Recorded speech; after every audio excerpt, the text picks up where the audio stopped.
many of you know that I just got back from Southern California, where I celebrated Ren's academic achievements with her, as she and others were honored at the California Lutheran University Honors Banquet in Thousand Oaks.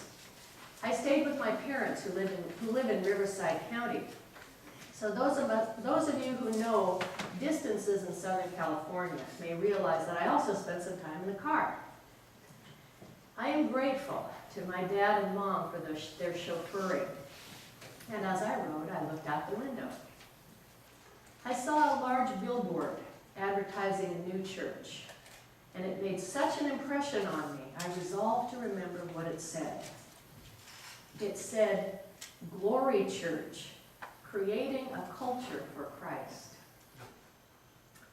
Now, beyond the alliteration, creating a culture for Christ, it really made me think, does that sound like a church I'd like to be a part of? Why or why not? Now, admittedly, I have to make some judgments to answer that question. But in light of today's text from the Gospel of John about Jesus the Good Shepherd, I think we have a guide to help. Jesus is addressing the Pharisees in this text, in which he warns those who were claiming leadership positions over the people of Israel. The hired hand, he says, who is not the shepherd and does not own the sheep, sees the wolf coming and leaves the sheep and runs away, and the wolf snatches them and scatters them. Eek. That's a warning for those of us in positions of influence or leadership. The Latin Vulgate translation of the Bible, from which the King James Version is derived, says in Latin, "Ego sum pastor bonum," or bonus. I am the good shepherd. The title pastor is Latin for shepherd, but there's only one shepherd in this text, lest we forget. As an online piece I once read and saved says, "You ain't Jesus, preacher." Look at that every once in a while. None of us can envision ourselves to be the good shepherd, and we should shrink from being seen as the hired hand, a stand-in for the shepherd. I think the best we can hope for, both lay people and ordained clergy, is that we keep listening for the good shepherds rather than our own voice. We have to turn to each other regularly and ask, do you hear it? Am I hearing it right? Or is this voice I'm hearing only the distortion of my own mind and wishes? In humility, we need to keep asking those questions. Or the voice to which we become attuned, is one that shouts about glory and what we can do for Christ, as if he hasn't already done it for us. So Glory Church, where amazing things happen because Jesus is all about glory, except that the glory came at the end, after much suffering, as Lent and Easter remind us.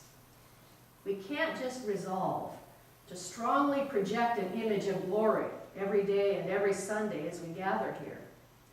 Sometimes we seem filled with the Spirit and exude happiness and health and well-being, and other times we can barely drag ourselves here, mostly to receive. Hugs of Christian love as we pass the peace, the word in speech and song, Jesus' body and blood in the Eucharist. We hope to be strengthened and sent out stronger than when we came in. We are often channels of that glory, but we are not the origin of it. Then there's the word culture, as in creating a culture for Christ. The Center for Advanced Research on Language Acquisition, or CARLA, I thought that was a neat acronym, defines culture as the shared patterns of behaviors and interactions, cognitive constructs, and affective understanding that are learned through a process of socialization.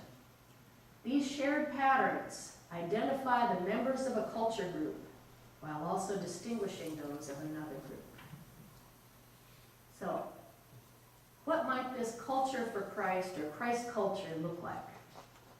The patterns of this culture group would identify those who belong while distinguishing them from another group. Now, I'm sure you've heard the old story about tiptoeing past the Episcopalians or Lutherans or Baptists or Catholics in heaven because they think they're the only ones there. Raise your hand if you haven't heard it. Okay? Here's the interesting thing about Jesus the Good Shepherd. He warns that any culture we concoct must be flexible because, he says, I have other sheep that do not belong to this fold. I must bring them also when they will listen to my voice. We often hear the phrase, the culture wars, in the news, as if there were two opposing views of culture that will be forever at war. But as Professor Eric Keene comments about the sheep that belong to Jesus' fold, the extent of the range of the recipients of this grace should not be missed. The flock of this Good Shepherd is not only Israel, but all of humanity. The famous, there will be one flock, one shepherd, of verse 16, in other words, goes beyond modern ecumenical interests in the visible unity of the church. According to John, it expresses God's intent for all. We don't know where the sheep that don't belong to this fold come from. All we know is that the one who lays his life down in order to take it up again goes out and brings them in, not loving us any less, and even though they are different. Somehow the gentle voice of the shepherd will ring in the ears of all people. We don't know how, and without making these other sheep seem bad or wrong or wayward, and without losing any of their uniqueness, they will be brought, and that's a reassuring thought. Finally, we look at the tiny preposition for, creating a culture for Christ. For Christ? Why? As a sort of sacrifice? It reminds me of a cat bringing a mouse in triumph to lay at the owner's feet. There, I did that for you. Never mind that the owner can't use the mouse and doesn't appreciate the offer. The verse that precedes this text says, I came that they might have life and have it abundantly. Our attitude should always be one of gratitude for abundant blessings, recognizing that whatever actions we take as Christians are in response to the one who first loved us. Any other response has us filling in for the hired hand and being ready to bolt at any minute when the wolf shows up, because we are pretending to be the Good Shepherd when there's only one Good Shepherd. Frankly, when I think of the whole name and slogan of this particular church, Glory Church, creating a culture for Christ, I don't feel enthusiastic or invigorated as much as I feel fatigued. And I'm not even the one being asked to go in there and start creating a culture for Christ based on my own strength and charisma and limited to the insiders of the culture. So I guess, to answer my own question at the beginning, does that sound like a church I'd like to be a part of? I'd have to answer no. I don't see that this Christ or this church have much in common with the Good Shepherd, at least according to the way they say it, with those who don't. Have much in common with the Good Shepherd who cares for both the sheep and know his voice, and with those who don't, for the ones who are currently a part of the flock and for those who are not.